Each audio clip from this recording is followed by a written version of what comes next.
बन देते हैं, ये आश्रम का बनना, ये रजोगुण है। बिना रजोगुण के ये हमारे चित्त का जो तरंग है, हमारे चित्त की इस रजोगुणी तरंग का ही प्रमाण है और परिणाम है ये आश्रम। कहाँ क्या होगा, कैसी इमारत होगी, कहाँ क्या होना चाहिए, कहाँ लोग रहेंगे, कहाँ लोग खाएंगे, वो सब विजुअलाइजेशन पहले हमारे मस्तिष्क ने करी। हमारे अंतःकरण के उस रजोगुणी तरंग ने सोचा, विचारा, प्लान आउट किया। उसकी फंड्स जनरेशन कैसे होगी, कैसे बनेगा, किससे बनवाना है, कौन आर्किटेक्ट होगा, एक संकल्प आया। ये जो संकल्प आया है इसका आधार रजोगुण है।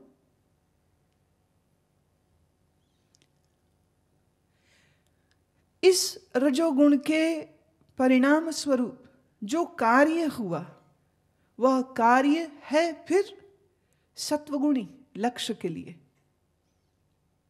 लेकिन अगर इतना न सोचते तो ये नहीं होता।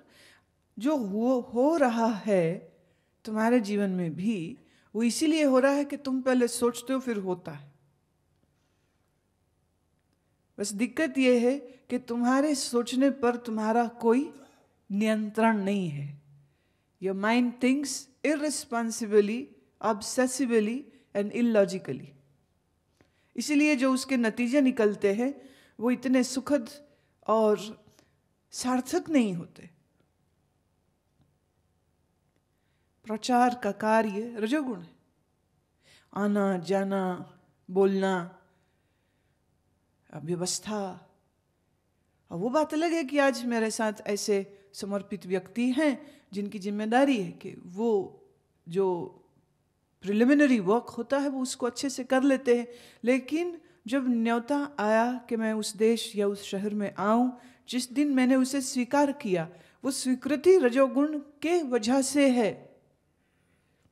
मानो अगर इस रजोगुण को हम पूरी तरह दबा दें तो हम तो बोलेंगे ही नहीं। क्यों बोलेंगे? बोलना भी रजोगुण। मन का विचार करना भी रजोगुण। मन की सात्विकता तो यह है कि मन निश्चल और शांत रहे। पर जब सत्वगुण की अधिकता हो जाएगी तो ऐसा ज्ञानी पूर्ण रूपेण निवृत्ति में चला जाएगा। वो कोई ऑर्गेनाइजेशन या आश्रम या प्रचार या इन प्रकार के कार्यों में जाना ही नहीं चाहेगा। क्यों? उसने अपने चित्त के रजो और तमो गुण को पूरी तरह से दबा दिया।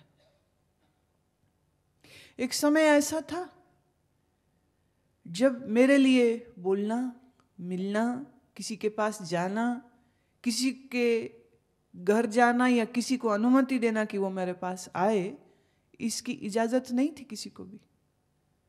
2-3 वर्ष एब्सोल्यूट सिक्लूजन में रहे। परंतु जो कार्य होने हैं और सहज प्रवाह में जो कार्य होने थे उनके ही प्रेरणा से चित्त में यह रजोगुण जगा कि क्यों। हमने एक बार एक महात्मा से कहा, मैंने कहा आप, उनका नाम ही मस्तराम था, मैं आप यहाँ चुप के बैठे अज्ञातवास भोग रहे, अपने आनंद में है, अच्छा है, पर जो इतना समाज अज्ञान की राह में भटक रहा है, क्या उनके प्रति आपका कोई उत्तरदायित्व है या नहीं? उन्होंने कहा उत्तरदायित्व का प्रश्न नहीं, मेरी सहज प्रकृति नहीं है।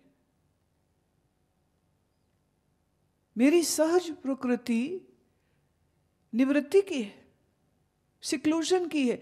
That is my very nature. मेरी प्रकृति कहती है मैं मौन रहूं, मैं चुप रहूं, मैं यहीं पड़ा रहूं।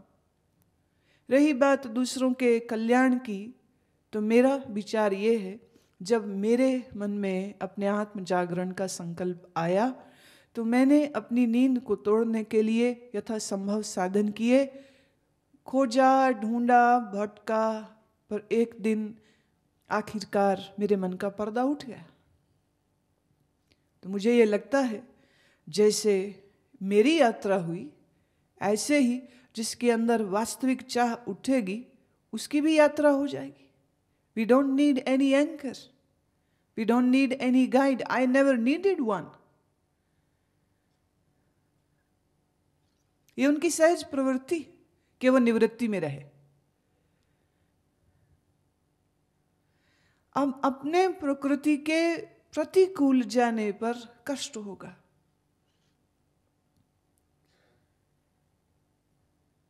रजोगुण की अगर प्रवृत्ति है तो उसकी प्रवृत्ति के तदनुसार सार्थक और रचनात्मक क्रियात्मक कार्य हो सकते।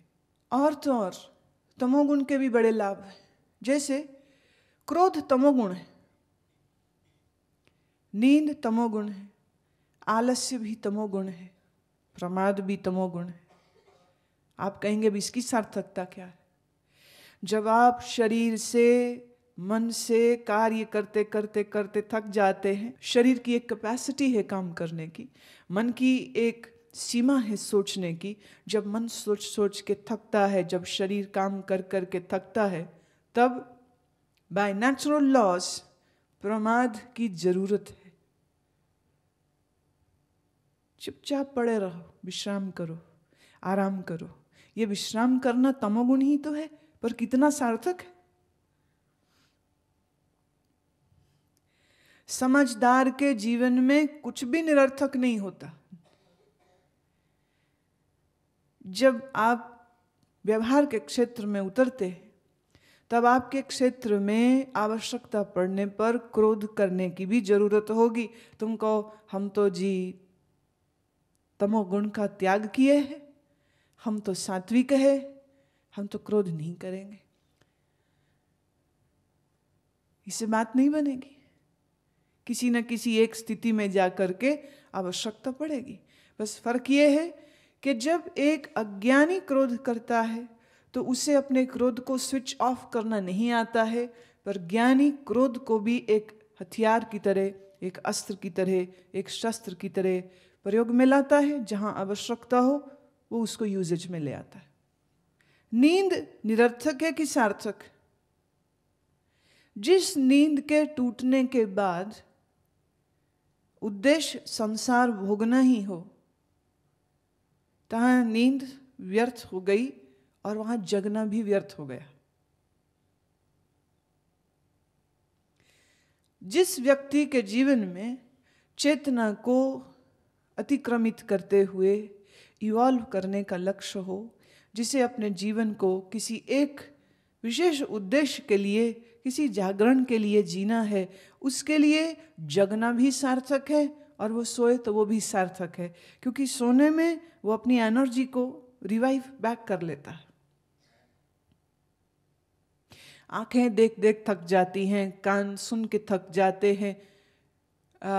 आप कुछ ना करिए, आप बैठे ही रहिए तो भी थकान हो जाती। जब आप सफ़र करते हैं, जो लोग लंबा सफ़र करें, बम्बई अहमदाबाद से जो यहाँ आते हैं, अब 12 घंटे 16 घंटे का जो सफ़र है, उसमें आपने कुछ किया थोड़े, ट्रेन के डब्बे में बैठे ही तो हुए थे। न चले हो, न कहीं गए हो, न दौड़े हो, बैठे हो। पर बैठे बैठे बैठे में भी थक रहे हो। लंबी यात्रा के बाद शरीर थकान महसूस करता है, बैठने से थक गए। आप कार में या बस में सफ़र कर रहे हो तो भी कुछ घंटों के लंबे सफ़र के बाद तुम्हारा शरीर थकता है। क्यों? बैठे में क्यों थक गए? काम थोड़ी कर रहे थे। ना मिट्टी खोद रहे थे ट्रेन में बैठे हुए, ना कपड़े धो रहे थे, ना बर्तन मांज रहे थे, ना सफाई कर रहे थे, ना डस्टिंग कर रहे थे। You are doing nothing, you are just sitting idle, and yet you find yourself exhausted, tired, and you need to take rest.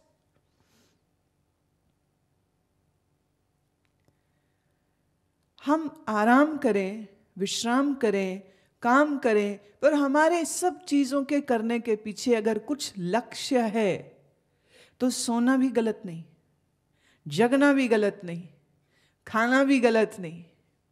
हठ योग के ग्रंथों में ऐसा कहा कि साधक को उपवास नहीं रखना चाहिए। क्या क्या ना करे, एक बड़ी लंबी सूची है। उस सूची में एक बात यह आती है कि योगी को उपवास नहीं रखना चाहिए। अब धर्म के जगत में विशेषतः अगर आप वैष्णव धर्म का पालन करते हैं तो इतने उपवास हैं, ढेरों। पूर्णमासी का है, अमावस्या का है, अक्षय तृतीया है, एकादशी है, कौन कौन सा। फिर वो कहते जिसने योग साधना हो वो व्रत ना करे। क्यों?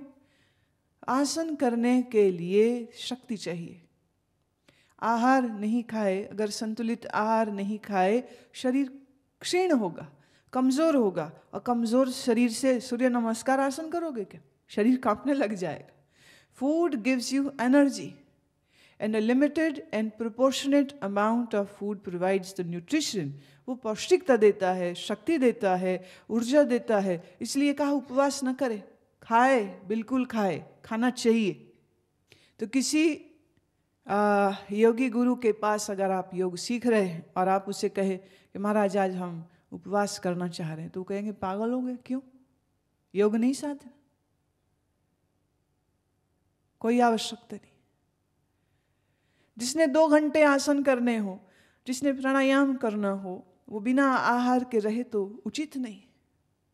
प्रारंभिक अवस्था में खास करके संतुलित, पौष्टिक पर उचित मात्रा में आहार आवश्यक है। आप सात्विक हैं, राजसिक हैं, तामसिक हैं, उसके तद अनुसार अगर तुम अपने व्यवसाय को चुनो तो तुम्हें उसमें भी बड़ी सफलता मिलेगी। कहो आप बौद्धिक स्तर के व्यक्ति हैं, आपका सत्वगुण अच्छा है, आपका बौद्धि तल अच्छा है, और कोई आपको फिजिकल लेबर में लगा दे, that will get a punishment, will become a punishment for you.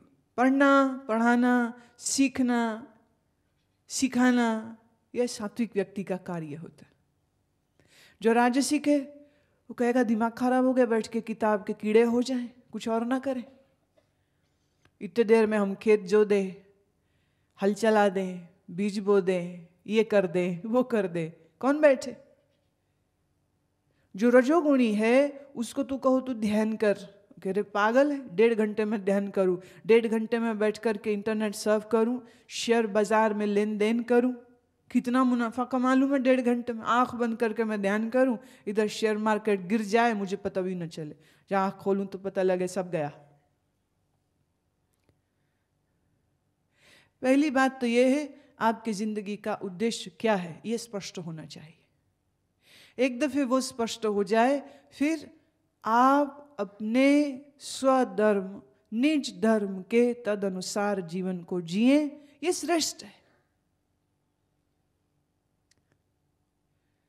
जिसके अंदर तमोगुण अधिक हो, ऐसा व्यक्ति आध्यात्म पथ पे चलना चाहे, क्या करे? ऐसे व्यक्ति का सीधा धारणा ध्यान में प्रवेश नहीं होगा, और तो और उससे जप भी नहीं होगा। ऐसे आदमी के लिए उचित है कि वो शारीरिक श्रम करे, मीनिंग सेवा करे, फिजिकल लेबर करे।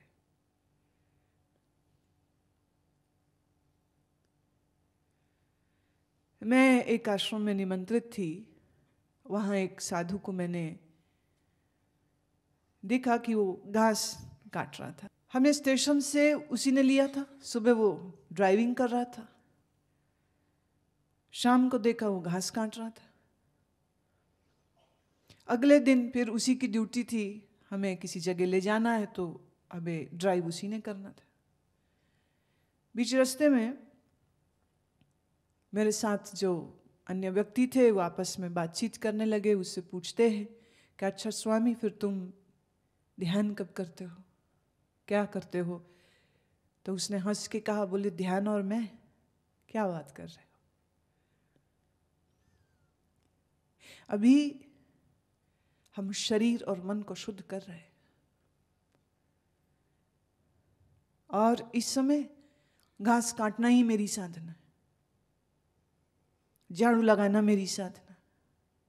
ये सेवा के कार्य को मैं अच्छी तरह से निपुणता पूर्वक बिना किसी स्वार्थ के कर सकूं, निष्काम होके कर सकूं, बिना किसी शाबाशी की कामना के, बिना इस बात की तुलना के दूसरों को हल्का काम दिया है और मुझे भारी काम दिया है, इस प्रकार की कूढ़ बुद्धि, मंद बुद्धि को त्याग कर अपने उस कार्य में मस्त होके अपने भीतर चित्त के विश्रांति को प्राप्त कर सकूं, मेरे लिए यही बहुत बड़ी बात होगी।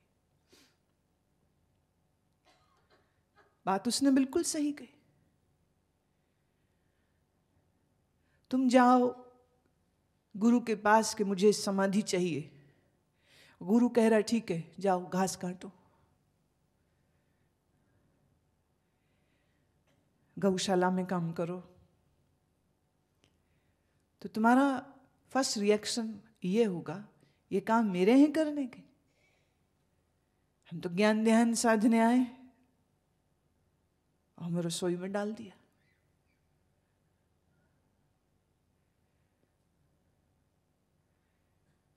ज्ञान शिविर होता है, तुम सब आते हो,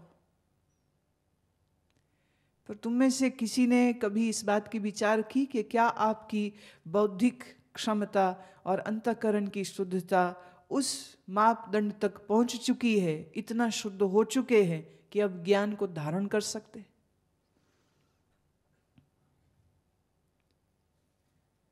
शारीरिक श्रम करने से आप अपने अंतःकरण में पड़े तमोगुण के बीजों को मारते, तामसिकता को समाप्त करते।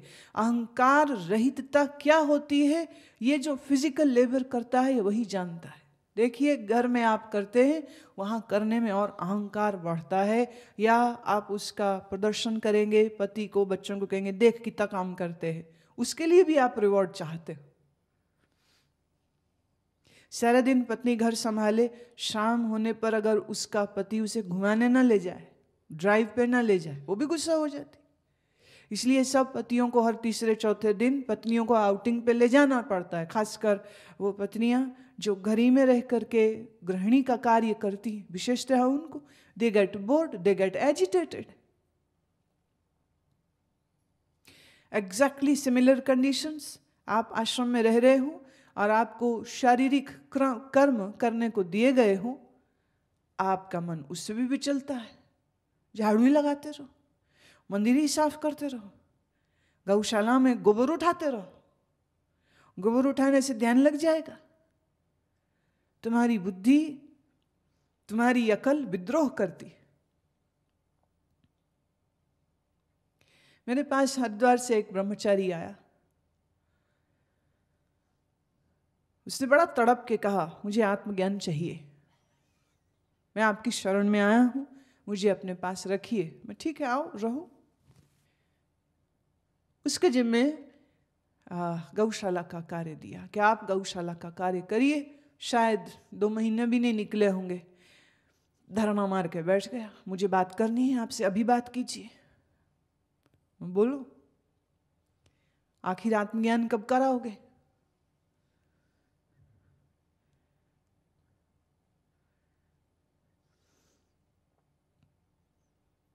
आत्मज्ञान कराने की बात नहीं है, प्रश्न यह है कि क्या तुम्हारी तैयारी है?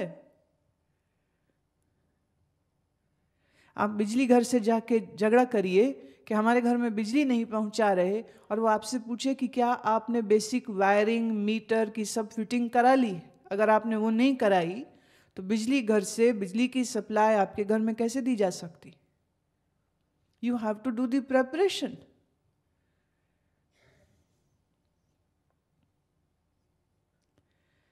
वैदिक काल में ऋषियों के पास 12 वर्ष मिनिमम, 12 years मिनिमम काल को खोजी बिताता था, जहाँ आश्रम के सभी कार्यों को वो निष्काम भाव से, ममता रहित, आशा रहित, संताप रहित। जिन लोगों के पास भी अवसर हुआ है या है आश्रम में रहने का, वो अपने चित्त में खोज के देखें, क्या आप आशा रहित, ममता रहित और संताप रहित होकर कार्य को करते हो? बड़ा मुश्किल है। तमोगुण को ठीक करने के लिए, तमोगुण को संतुलित करने के लिए शरीर के तल पर कार्य होना आवश्यक है। शरीर पर आप कार्य करते हैं तो शरीर के माध्यम से आप अपने चेतन और अचेतन मन पर भी काम कर रहे होते। हमारे ऋषियों का यह कहना था, देह से शुरू हो और आत्मा तक पहुंचो। अभी तुम अपना पहचान, अपना परिचय शरीर के साथ देखते हो, शरीर से संसार भोगते हो, शरीर के साथ ही सुखी दुखी होते हो, शरीर की अवस्थाओं को अपनी अवस्था समझते हो। You have stationed yourself in a body. It means you have to begin work from the body.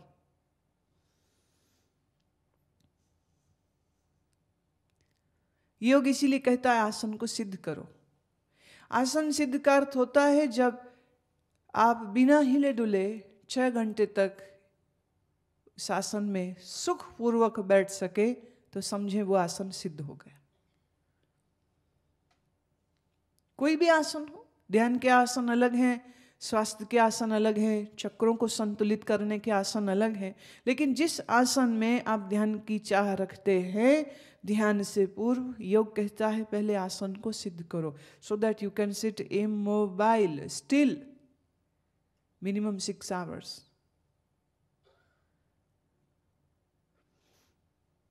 किसी ने कहा शरीर को स्थिर करने का योग से क्या लेन देन? बोले यही तो योग है, क्योंकि शरीर सधेगा तभी जब भीतर मन सधेगा। जिसका मन हिलजुल कर रहा है उसका शरीर हिलजुल करता ही है, क्योंकि शरीर में क्रिया तब होती है जब मन में क्रिया होती।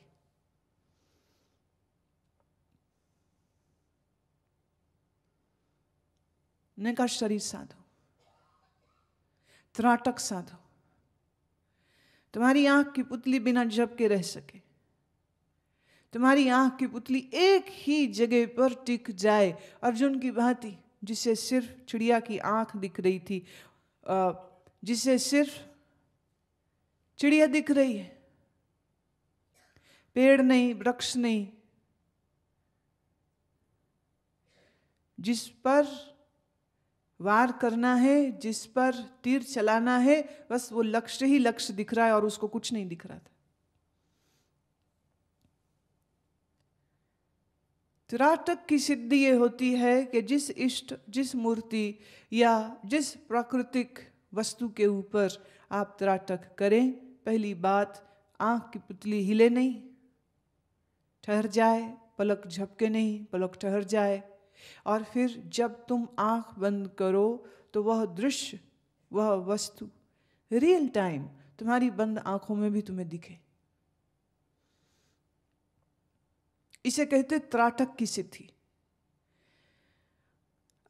यूं समझो कि आप शिव की या गुरु की मूर्ति पर, चित्र पर त्राटक कर रहे हैं, खुली आंख से चित्र देख रहे हैं, अच्छे से दिख रहा है, तुम्हारी आंख टिक गई, पुतली ठहर गई, पलक झपकनी बंद हो गई। पलक पुतली के टिकते ही भीतर मन भी टिक जाता है। फिर जब आंख बंद हो तो जैसा तुम बाहर देख रहे थे ठीक बिल्कुल वैसा ही तुम भीतर भी देखो, वैसा ही दिखे। जैसे आंख खोल के रखो 10 मिनट या 15 या 20 मिनट तक, तो वो चित्र या वो मूर्ति अपनी जगह पे राइट प्रोपोर्शन में, सही रेखाओं में वैसी की वैसी बनी रहती। जब तुम आंख बंद करके उसे अंदर देखना चाहो तो इन द फर्स्ट गो दिखता है, पर फिर धीरे धीरे वो धुंधला हो जाता है। त्राटक के प्रयोग को जिन्होंने किया है वो अब जब दोबारा करें तो इस होश से करें, इस विधि के साथ करें। The complete method is this. पहले आप बाहर देखें, वस्तु के ऊपर आपकी ध्यान टिक जाए, पर जब आंख बंद हो तो बंद आंखों में उस वस्तु, उस चित्र को आप एग्जैक्टली रियल टाइम बंद आंखों में भी देखें और ओझल ना हो, हिले नहीं। बंद आंखों में ठीक से तभी दिखेगा जब आपका मन उतना स्थिर हो चुका हो। अस्थिर मन से त्राटक की सिद्धि नहीं होती।